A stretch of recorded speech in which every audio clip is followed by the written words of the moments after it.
कि मैं समझता हूं कि अब नगर निकाय चुनाव बिल्कुल नजदीक आ चुका है और जिस तरह से दूसरी पार्टियां धनबल की राजनीति को आगे बढ़ाएंगी, धन के दम पे लोगों की वोटों को छीनने का प्रयास करेगी, तो हम अपने कार्यकर्ताओं को तैयार कर रहे हैं कि वोटों वाला भी नोटों वालों को हरा सकता है।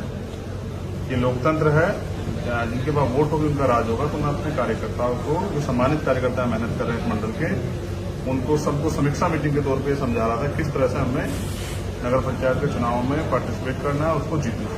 भारतीय जनता पार्टी के अभी प्रदेश अध्यक्ष बनाए गए हैं भूपेंद्र चौधरी, उन्होंने नीतीश कुमार पर निशाना साधा। उन्होंने कहा कि नीतीश कुमार पलटू राम है, उन्होंने पीएफआई को जोड़ने के लिए पीएफआई के जरिए वोट बैंक जोड़ा है, जबकि हमने खंडन किया है। तो मैं समझता हूं कि बीजेपी के लोग जो कश्मीर में मुफ्ती जी के साथ सरकार बनाते हैं, ये दूसरे लोगों की तरफ आरोप लगाते हैं। नीतीश कुमार जी अगर इतने बुरे हैं तो इतने दिन तक आपने उनके साथ मिलकर सरकार क्यों चलाई? नीतीश कुमार जी एक स्वच्छ छवि के नेता हैं और राष्ट्रीय स्तर पर उनकी रिकॉग्नाइजेशन हो रही है। तो मैं समझता हूं उनकी छवि से डर के ये लोग इस तरह के बौखलाहट में बयान दे रहे हैं। और अभी तो मुझे उम्मीद है कि ऐसा भी हो सकता है कि नीतीश कुमार जी का जो आने वाले समय में जिस तरह से समर्थन बढ़ने वाला हो सकता है, प्राइम मिनिस्टर जो है, अभी तो प्रदेश अध्यक्ष आरोप लगा रहे हैं, फिर राष्ट्रीय अध्यक्ष और प्राइम मिनिस्टर भी उनके ऊपर आरोप लगाने लगते हैं। ये आरोप है और मुझे उम्मीद है नीतीश कुमार जी जिस तरह से बिहार में उन्होंने परिवर्तन किया, इस तरह से वो देश की राजनीति में परिवर्तन करेंगे। प्रयागराज में जनसंख्या नियंत्रण का मुद्दा उठा है उनके भी, और वो जो है जनसंख्या पर कानून लाने वाले, इसको लेकर मैं समझता हूं कि वो बेरोजगारों को रोजगार तो नहीं देंगे, महंगाई से निजात तो नहीं दिलाएंगे। जो भ्रष्टाचार हो रहा है, जिस तरह से भी पैट के एग्जाम में जिस तरह से नौजवान परेशान हुए, बदहाल हुए, 37 लाख बच्चे जो है परेशान हुए, इन सब चीजों पे वो काम नहीं करेंगे। वो भ्रष्टाचार पे काम नहीं करेंगे, वो जो घोटाले हो रहे हैं उन पे काम नहीं करेंगे, सारे पेपर जो है उनके लीक हुए उस पर काम नहीं करेंगे। तो मैं समझता हूं कि वो लोगों का ध्यान हटाने के लिए इस तरह के मुद्दों की बात करते हैं। मैं समझता हूं उनकी सत्ता है, जो कुछ करना है उनको करते हैं, उन्हें किसी पूछने की जरूरत थोड़ा ही है। तो ये जो चल रहा है अभी उत्तर प्रदेश में, आप लखनऊ के बारे में पूछिए कि जब प्रदेश की राजधानी में बच्चे सुरक्षित नहीं है, जो 2-3 दिन में 2 रेप जो है प्रदेश की राजधानी में हुए, मुख्यमंत्री बड़ी बड़ी बातें करते हैं कि बेटी बचाओ बेटी पढ़ाओ, और जो गाजियाबाद में हुआ निर्भया जैसा केस, उस पर मुख्यमंत्री जवाब दें कि अगर आपके राज्य में हापुड़ में जो हुआ, मेरठ में जो हुआ, अम्बेडकर नगर में जो हुआ, आजमगढ़ में जो हुआ, ये जो बच्चों के साथ, और एक अभी मेरे हाथ में जो मामला है, ये 310/27 7वां महीना 2021 का है। 2 साल हो गए हैं। एक नाबालिग बच्ची जो बरामद नहीं कर पाई अभी तक पुलिस, मुरादाबाद पुलिस। तो जो अब निवेश का हब बनाने की बात करते करते आपने सामूहिक बलात्कार का हब बना दिया उत्तर प्रदेश को। इस पर मुख्यमंत्री जवाब दें कि नौजवान और बच्चियां जो हैं वो कहां जाएं, महिलाएं की चीखें उनको क्यों नहीं सुनाई देती, और जो जितने तमाम वादे किए थे रोजगार देंगे और ये करेंगे, वो सब चीजें कहां हैं? तो अब तो वो राशन भी बंद कर दिया जिसके नाम पे राशन देके वोट ली थी। तो ये जो वोटों को ठगने का उन्होंने किया है, जनता सब समझ रही है। किसान परेशान है, मजदूर परेशान है, किसानों की फसल देखो बर्बाद होगी, लेकिन उस पर जो है अभी तक जो है कोई जो है मुआवजा नहीं दिया गया। और मैं समझता हूँ ये धोखा जनता समझ रही है, धोखे का जवाब जनता वोट से निकाय चुनाव में देगी। गुजरात जेल से आज अतीक अहमद को लाया गया है। उन्होंने पहली बार ये कहा है कि उत्तर प्रदेश के जो मुख्यमंत्री हैं वो बहुत ईमानदार हैं, इसको लेकर बहादुर हैं और अच्छा काम कर रहे हैं। उनकी बहादुरी के किस्से, उत्तर प्रदेश के मुख्यमंत्री बहादुरी किस्से कौन नहीं जानता है? जिनके राज में बहन बेटियां जो है उनके साथ सामूहिक बलात्कार हो, कितने बहादुर हैं तो आप बेहतर जानते हैं। और अतीक जी के बारे में तो अतीक जी बता सकते हैं कि वो उनको क्यों गुजरात भेजा गया और क्यों निकाय चुनाव से पहले यहाँ लाया गया। और मैं समझता हूं कि हमें सवाल करना चाहिए मुख्यमंत्री से, विपक्ष होने के नाते, कि उत्तर प्रदेश के नौजवान बिलख रहे हैं, रोजगार के लिए त्राही कर रहे हैं, उनको रोजगार कब मिलेगा? ये सवाल होगा। अच्छा, इमरान मसूद साहब बसपा में शामिल हो गए हैं और अब निकाय चुनाव पास है, तो इसको सवाल का पूरा देना है। मैं समझता हूं कि नेताओं का काम है वो समय समय पे अपनी पार्टियां बदलते रहते हैं। हम विचारधारा जुड़े लोग हैं। पश्चिम में कोई कड़ी चुनौती हो सकती है? अब ये तो जनता तय करेगी। एक सीट थी उनके पास, अब कितनी बड़ी चुनौती देंगे ये आप देख लेना। हमारा काम है कि हम नए दल हैं, हम मेहनत करके आगे बढ़ेंगे और हमारी मेहनत चाहते, हमें अपने दल के बारे में ज्यादा पता है। हमारे कार्यकर्ता मेहनत कर रहे हैं, उन कार्यकर्ताओं की बदौलत मुझे उम्मीद है कि उत्तर प्रदेश में पंचायत, इसमें नगर निकाय चुनाव में आजाद समाज पार्टी अच्छा जो है संकल्प के साथ उतर के अच्छा जो है रिजल्ट देगी। गुजरात के जो जेल से गए हैं माफिया आतिक मेहमद, योगी जी की उसने बढ़ाई की है, अच्छा काम कर रहे हैं, बढ़िया काम कर रहे अब देखिए, माफिया अगर जिनकी बड़ाई करें, आप समझ लीजिए कि अब अपने साथियों की बड़ाई करते हैं, तो आप बेहतर जानते हैं कि हम जनता की बड़ाई करने वाले लोग, जनता को आगे बढ़ाने वाले लोग जनता की बात करेंगे। और अतीक जी किस वजह से मुख्यमंत्री की बड़ाई कर रहे हैं, आप इस बात को खुद समझिए। हैं। अब्बास अंसारी फरार है, अतीक अहमद योगी की तारीफ कर रहे हैं, किस नजर से देखते हैं? अब ये अतीक जी का जवाब और तमाम जिन साथियों के बारे में पूछ रहे हैं, वो तो उनकी पार्टी के लोग दे सकते हैं। मैं समझता हूं फरार तो एक आईपीएस भी थे जो भी पकड़े गए 2 साल में, और फरार तो बहुत सारे ऐसे लोग हैं। आपने देखा कि इनके मंत्री जो है फाइल लेके फरार हो गए थे, सुशांत साहब, अब उनको भी पकड़ना चाहिए। ऐसे बहुत सारे लोग हैं बीजेपी के जिन पे बड़े बड़े केस चल रहे हैं, लेकिन वो चैन से बैठे हैं क्योंकि कानून अभी विपक्ष के लिए काम कर रहा है। क्या माफिया बदमाशों के खिलाफ योगी का मॉडल हिट है? और मैं समझता हूं कि माफिया सारे मोस्टली माफिया उनकी पार्टी ज्वाइन करके साफ सुथरे हो गए हैं, तो उन पर कब कार्रवाई करेंगे मुख्यमंत्री बता दें। और माफिया के लिए एक जाति पैमाना है, तो मैं समझता हूं कि ये जो धर्म के आधार पर जो राजनीति हो रही है, जाति चलने वाली है। मायावती फिर से सक्रिय दिख रही है और बड़े निकाय चुनाव के लिए पदाधिकारियों की बड़ी बैठक बुलाई है। बहुत बहुत बधाई उनको, दीर्घायु हो, स्वस्थ रहें। हाँ। मेरी तरफ से मंगल कामनाएं। बड़ी है मेरी बुआ है, मां समान है, मैं उनका सम्मान करता हूं। मदरसों के सर्वे में हजारों संख्या में ऐसे पाए गए हैं जो बिना मानदेय चल रहे हैं, इस पर कुछ कार्रवाई की तैयारी में है सरकार? क्या देखो, मैं समझता हूं जो भी कानून विरुद्ध हो उस पर जो भी कार्रवाई सरकार करे, अगर वो उचित कार्रवाई हो तो उस पर कोई विरोध नहीं करेगा। लेकिन अगर किसी की जाति मजहब को देख के कार्रवाई की जाए तो वो गलत है, वो संविधान के प्रस्तावना के खिलाफ है। आरएसएस में प्रयागराज में हुई मीटिंग में फिर से जनसंख्या नियंत्रण को लेकर एक बैठक बुलाई है, नियंत्रण की जरूरत मतलब नियंत्रण की जरूरत बताइए। और मैं समझता हूं कि आरएसएस के प्रमुख आज कुछ बदले बदले नजर आ रहे हैं। कभी कहते हैं कि जाति और वर्ण व्यवस्था खत्म हो जाती है, पुरानी बात है। इसका बड़ा कारण ये है कि भीम आर्मी ने जो मेहनत की है उसके आधार पर जो शोषित वर्ग के लोग जुड़ रहे हैं, इसलिए अब ये तमाम तरह के जो बेबुनियादी मुद्दे उन पर बात हो रही है। मैं तो कहता हूं आपकी सरकार है, आप कोई भी कानून ले आओ जो प्रदेश हित में हो या देश हित में हो, तो जनता तय करेगी कि अगर जैसे कानून तो आपने बनाया था किसानों के खिलाफ भी, लेकिन वो जो कानून था किसानों के खिलाफ था, इसलिए किसानों ने विरोध कर दिया। तो रोजगार जो लोग अभी हैं उनको रोजगार सरकार दे दे, महंगाई से निजात दिला दे। उनके पूंजीपत्र मित्र दूसरे नंबर पर चले गए, उनका भी जवाब दे दे। गैस पेट्रोल के दाम कब होंगे, डीजल के दाम कब होंगे, किसानों को मुआवजा कब मिलेगा, ये भी बता दें मुख्यमंत्री और प्रधानमंत्री। और वो जो अभी क्लासरूम बनाया था उन्होंने, आप देखो कि वो पेंटिंग कर करके खिड़कियां बना के जो है क्लासरूम दिखा रहे हैं। अगर इतनी जिम्मेदार से प्रधानमंत्री पढ़ लिए होते तो उनके पास भी डिग्री होती, उनको छोटी डिग्री नहीं दिखानी पड़ती। बात की जाए किसानों की, किसानों ने अभी पाबंदी लगा दी गई ट्रैक्टर ट्रॉली पर, इसके ऊपर क्या करें? और मुख्यमंत्री जो दूसरे दिन ही ट्रैक्टर टोल लेके घूम रहे थे, तो ये पाबंदियां इसलिए हैं क्योंकि किसान जो है अपना जो आंदोलन करते हैं वो ट्रैक्टरों के आधार पर करते हैं, क्योंकि वो उसी साधन से अपनी खेत की फसल को भी तैयार करते हैं और आंदोलन भी करते हैं। किसान अपना आंदोलन न करे, इसलिए जो है रणनीतिक रूप से उनके ट्रैक्टरों पे रोक लगाई गई। अगर लगानी है तो मैं तो कहता हूं सभी किसानों को आप फॉर्च्यूनर गाड़ी दें, तो वो फॉर्च्यूनर से खेती करते रहे, ट्रैक्टर बंद हो जाए, क्या दिक्कत है? फॉर्च्यूनर से खेती हो जाएगी? हाँ, हो जाएगी, क्यों नहीं होगी। गन्ना आप तो आप पंजाब चलिए, फॉर्च्यूनर से खेती कर रहे हैं लोग। गन्ना कैसे डलेगा? तो मैं कह रहा हूं इसकी प्रबंध सरकार करे, ये सरकार की जिम्मेदारी।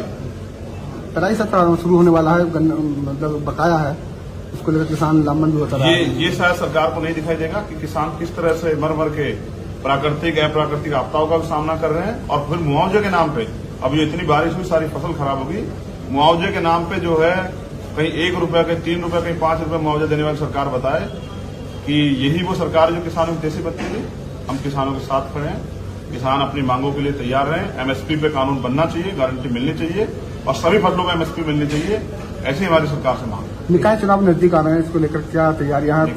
चुनाव क्या गठबंधन में रहेगा? पार्टी बहुत मजबूती से लड़ेगी, क्योंकि पिछले चुनाव में उन्होंने दूसरे दलों को वोट देकर देख लिया कि ये दल तो जो है जीत नहीं पा रहे हैं और ना ही ये हमारी बात करते हैं। आजाद समाज पार्टी गरीबों का दल है और आजाद समाज पार्टी इस बार ताकतवर बनी। क्या लगता है आपको, क्या गठबंधन से आप साथ रहेंगे निकाय चुनाव में या फिर? मैं समझता हूं कि पहले हमें अपने पैरों पर खड़े होने के लिए अपना संगठन मजबूत करना है। उसी की वजह से आज मैं अमृत हूं कि हमारे कार्यकर्ता अपनी जिम्मेदार समझ काम करने लगे, जैसे वो कर भी रहे। आप देखो कि हमने पिछले 3 साल का हमारा दल है और हमने सभी प्रदेशों में संगठन बना के अभी मध्य प्रदेश और छत्तीसगढ़, राजस्थान इलेक्शन में हम लोग करने जा रहे हैं। मुख्य फोकस जो है किन जातियों को लेकर आपका फोकस है? मेरा जातियों से कोई संबंध ही नहीं। मैं तो बहुजन समाज की बात करता हूँ, दलित, पिछड़े, आदिवासी और जो अन्य धार्मिक जैन, सिख, बौद्ध, ईसाई, पारसी, मुसलमान, तमाम लोग जो शोषित वंचित है, मैं उनकी बात करता हूँ। और बाकी मेरा समर्थन हर कमजोर को, हर उस बहन को जिसके साथ अन्याय हो रहा है या जिस भी बहन को अन्याय का सामना करना पड़ेगा, चंद्रशेखर आपको उनके साथ खड़ा दिखाई देगा। जो शोषित वंचित नहीं है क्या उनके साथ नहीं रहेंगे आप? तो मैं समझता हूँ जो शोषित वंचित है उनको मेरे साथ की क्या जरूरत है? जरूरत पड़ जाए कभी? वंचित तो फिर वो शोषित ही हो जाएंगे। जब वो वंचित जो हो जाएगा उसी के लिए तो हम लोग हैं। जो अभी शोषक है, जो ताकतवर है, अब आप मुझसे कहने लग जाएंगे प्राइम मिनिस्टर को अगर आपकी जरूरत पड़ जाए, तो मैं कहूंगा प्राइम मिनिस्टर को मेरी जरूरत क्यों पड़ेगी? अगर प्राइम मिनिस्टर इस हालात में चले जाएं कि उनको आजाद समाज पार्टी की जरूरत पड़े, तब मैं उनसे बात करूंगा। अगर उनको भी कोई सताएगा तो मैं उनकी मदद करूंगा। कार्यकर्ताओं को अपने मूल मंत्र दिए नगर निकाय चुनाव में, क्या कहेंगे? देखिए, मैं समझता हूं कि अब नगर निकाय चुनाव बिल्कुल नजदीक आ चुका है और जिस तरह से दूसरी पार्टियां धनबल की राजनीति को आगे बढ़ाएंगी, धन के दम पे लोगों की वोटों को छीनने का प्रयास करेगी, तो हम अपने कार्यकर्ताओं को तैयार कर रहे हैं कि वोटों वाला भी नोटों वालों को हरा सकता है। ये लोकतंत्र है, जिनके पास वोट होगी उनका राज होगा। तो मैं अपने कार्यकर्ताओं को, जो सम्मानित कार्यकर्ता मेहनत कर रहे हैं इस मंडल के, उनको सबको समीक्षा मीटिंग के तौर पर समझा रहा था किस तरह से हमें नगर पंचायत के चुनाव में पार्टिसिपेट करना है, उसको जीतना है। भारतीय जनता पार्टी के अभी प्रदेश अध्यक्ष बनाए गए हैं भूपेंद्र चौधरी, उन्होंने नीतीश कुमार पर निशाना साधा। उन्होंने कहा कि नीतीश कुमार पलटू राम है, उन्होंने पीएफआई को जोड़ने के लिए पीएफआई के जरिए वोट बैंक जोड़ा है, जबकि हमने खत्म किया है। तो मैं समझता हूं कि बीजेपी के लोग जो कश्मीर में मुफ्ती जी के साथ सरकार बनाते हैं, ये दूसरे लोगों की तरफ आरोप लगाते हैं। नीतीश कुमार जी अगर इतने बुरे हैं तो इतने दिन तक आपने उनके साथ मिलकर सरकार क्यों चलाई?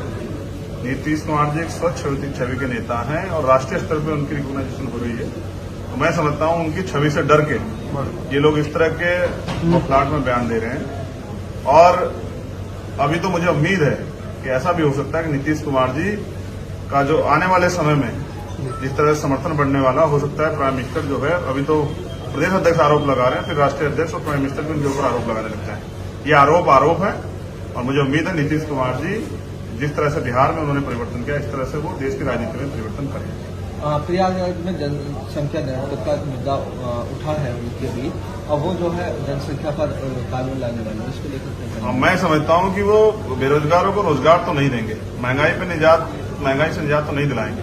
जो भ्रष्टाचार हो रहा है, जिस तरह से भी पैट के एग्जाम में जिस तरह से नौजवान परेशान हुए, बदहाल हुए, 37 लाख बच्चे जो है परेशान हुए, इन सब चीजों पे वो काम नहीं करेंगे। वो भ्रष्टाचार पे काम नहीं करेंगे, वो जो घोटाले हो रहे हैं उन पे काम नहीं करेंगे, सारे पेपर जो है उनके लीक हुए उस पर काम नहीं करेंगे।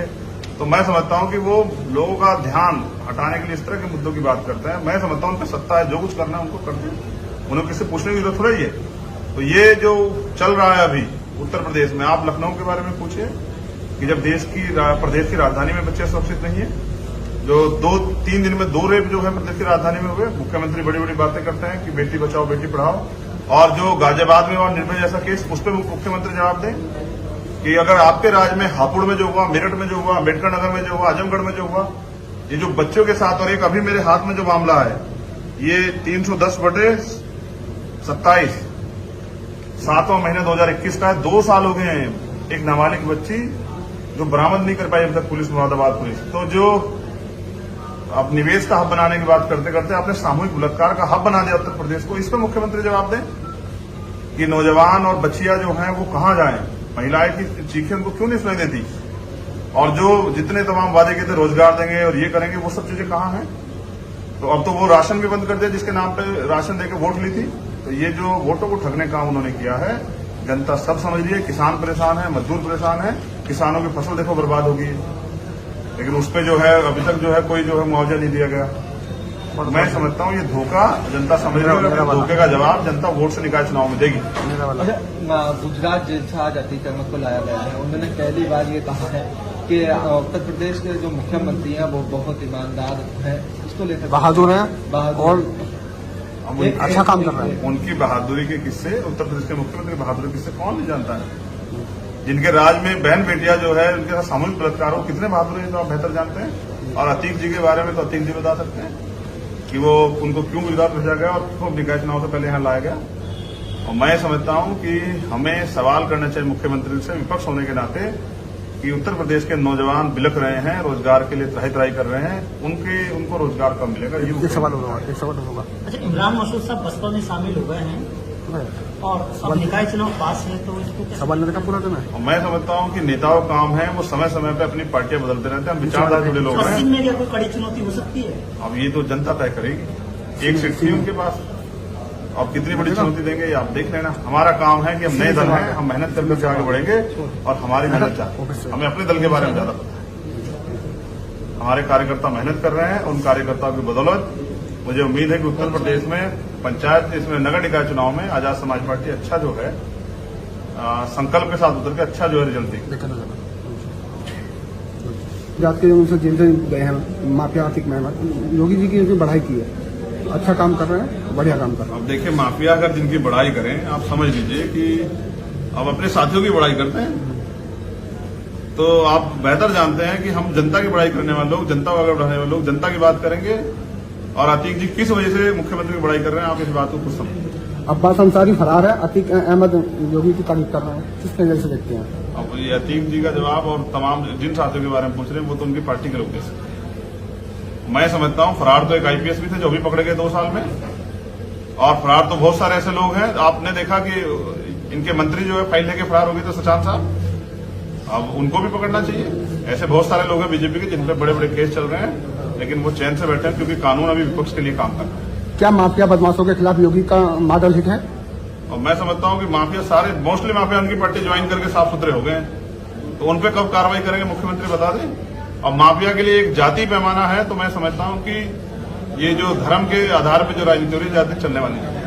मायावती फिर से सक्रिय दिख रही है और बड़े निकाय चुनाव के लिए पदाधिकारियों की बड़ी बैठक बुलाई है। बहुत बहुत बधाई उनको, दीर्घायु हो, स्वस्थ रहें। मेरी तरफ से मंगल कामनाएं। बड़ी है मेरी बुआ है, मां समान है, मैं उनका सम्मान करता हूं। मदरसों के सर्वे में हजारों संख्या में ऐसे पाए गए हैं जो बिना मानदेय चल रहे हैं, इस पर कुछ कार्रवाई की तैयारी में है सरकार? क्या देखो, मैं समझता हूं जो भी कानून विरुद्ध हो उस पर जो भी कार्रवाई सरकार करे, अगर वो उचित कार्रवाई हो तो उस पर कोई विरोध नहीं करेगा। लेकिन अगर किसी की जाति मजहब को देख के कार्रवाई की जाए तो वो गलत है, वो संविधान के प्रस्तावना के खिलाफ है। आरएसएस में प्रयागराज में हुई मीटिंग में फिर से जनसंख्या नियंत्रण को लेकर एक बैठक बुलाई है, नियंत्रण की जरूरत मतलब नियंत्रण की जरूरत बताइए। और मैं समझता हूं कि आरएसएस के प्रमुख आज कुछ बदले बदले नजर आ रहे हैं। कभी कहते हैं कि जाति और वर्ण व्यवस्था खत्म हो जाए, पुरानी बात है।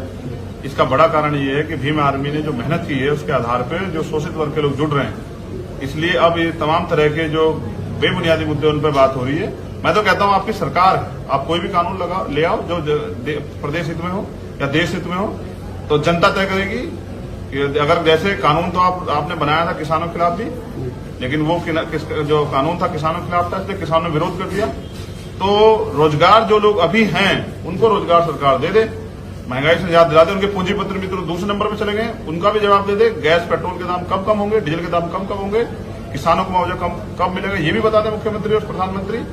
और वो जो अभी क्लासरूम बनाया था उन्होंने, आप देखो कि वो पेंटिंग कर करके खिड़कियां बना के जो है क्लासरूम दिखा रहे हैं। अगर इतनी जिम्मेदार से प्रधानमंत्री पढ़ लिए होते तो उनके पास भी डिग्री होती, इनको छोटी डिग्री नहीं दिखानी पड़ती। बात की जाए किसानों की, किसानों अभी पाबंदी लगा दी गई ट्रैक्टर ट्रॉली पर, इसके ऊपर क्या करें? और मुख्यमंत्री जो दूसरे दिन ही ट्रैक्टर ट्रॉली लेके घूम रहे थे, तो ये पाबंदियां इसलिए हैं क्योंकि किसान जो है अपना जो आंदोलन करते हैं वो ट्रैक्टरों के आधार पर करते हैं, क्योंकि वो उसी साधन से अपनी खेत की फसल को भी तैयार करते हैं और आंदोलन भी करते हैं। किसान अपना आंदोलन न करे, इसलिए जो है रणनीतिक रूप से उनके ट्रैक्टरों पे रोक लगाई गई। अगर लगानी है तो मैं तो कहता हूं सभी किसानों को आप फॉर्च्यूनर गाड़ी दें, तो वो फॉर्च्यूनर से खेती करते रहे, ट्रैक्टर बंद हो जाए, क्या दिक्कत है? फॉर्च्यूनर से खेती हो जाएगी? हाँ, हो जाएगी, क्यों नहीं होगी। गन्ना आप तो आप पंजाब चलिए, फॉर्च्यूनर से खेती कर रहे हैं लोग। गन्ना कैसे डलेगा? तो मैं कह रहा हूं इसकी प्रबंध सरकार करे, ये सरकार की जिम्मेदारी। तराई सत्र शुरू होने वाला है, मतलब बकाया है, इसको लेकर किसान लामबंद होता है। ये शायद सरकार को नहीं दिखाई देगा कि किसान किस तरह से मर मर के प्राकृतिक अप्राकृतिक आपदाओं का भी सामना कर रहे हैं। और फिर मुआवजे के नाम पे, अब जो इतनी बारिश हुई सारी फसल खराब होगी, मुआवजे के नाम पे जो है कहीं 1 रुपया, कहीं 3 रुपया, कहीं 5 रुपया मुआवजा देने वाली सरकार बताए कि यही वो सरकार जो किसानों की देसी बत्ती थी। हम किसानों के साथ खड़े हैं, किसान अपनी मांगों के लिए तैयार हैं। एमएसपी पे कानून बनना चाहिए, गारंटी मिलनी चाहिए और सभी फसलों में एमएसपी मिलनी चाहिए, ऐसी हमारी सरकार से मांग है। निकाय चुनाव नजदीक आ रहे हैं, इसको लेकर क्या तैयारियां हैं? चुनाव क्या गठबंधन रहेगा? पार्टी बहुत मजबूती से लड़ेगी, क्योंकि पिछले चुनाव में उन्होंने दूसरे दलों को वोट देकर देख लिया कि ये दल तो जो है जीत नहीं पा रहे हैं और ना ही ये हमारी बात करते हैं। आजाद समाज पार्टी गरीबों का दल है और आजाद समाज पार्टी इस बार ताकतवर बनी। क्या लगता है आपको, क्या गठबंधन से आप साथ रहेंगे निकाय चुनाव में या फिर? मैं समझता हूं कि पहले हमें अपने पैरों पर खड़े होने के लिए अपना संगठन मजबूत करना है। उसी की वजह से आज मैं हम लोग हूं कि हमारे कार्यकर्ता अपनी जिम्मेदार समझ काम करने लगे, जैसे वो कर भी रहे। आप देखो कि हमने पिछले 3 साल का हमारा दल है और हमने सभी प्रदेशों में संगठन बना के अभी मध्य प्रदेश और छत्तीसगढ़ राजस्थान इलेक्शन में हम लोग करने जा रहे हैं। दो मुख्य फोकस जो है किन जातियों को लेकर आपका फोकस है? मेरा जातियों से कोई संबंध ही नहीं है। मैं तो बहुजन समाज की बात करता हूँ, दलित, पिछड़े, आदिवासी और जो अन्य धार्मिक जैन, सिख, बौद्ध, ईसाई, पारसी, मुसलमान, तमाम लोग जो शोषित वंचित है, मैं उनकी बात करता हूँ। और बाकी मेरा समर्थन हर कमजोर को है, हर उस बहन को जिसके साथ अन्याय हो रहा है या जिस भी बहन को अन्याय सामना करना पड़ेगा। चंद्रशेखर आपको उनके साथ खड़ा दिखा देगा। जो शोषित वंचित नहीं है, क्या उनका साथ नहीं देंगे आप? तो मैं समझता हूँ जो शोषित वंचित है उनको मेरे साथ की क्या जरूरत है? जरूरत पड़ जाएगा वंचित तो फिर खुद वो शोषित ही हो जाएंगे। जब वो वंचित जो हो जाएगा उसी के लिए तो हम लोग हैं। जो अभी शोषक है, जो ताकतवर है, अब आप मुझसे कहने लग जाएंगे प्राइम मिनिस्टर को अगर आपकी जरूरत पड़ जाए, तो मैं कहूंगा प्राइम मिनिस्टर को मेरी जरूरत क्यों पड़ेगी? अगर प्राइम मिनिस्टर इस हालात में चले जाएं कि उनको आजाद समाज पार्टी की जरूरत पड़े, तब मैं उनसे बात करूंगा। अगर उनको भी कोई सताएगा तो मैं उनकी मदद करूंगा।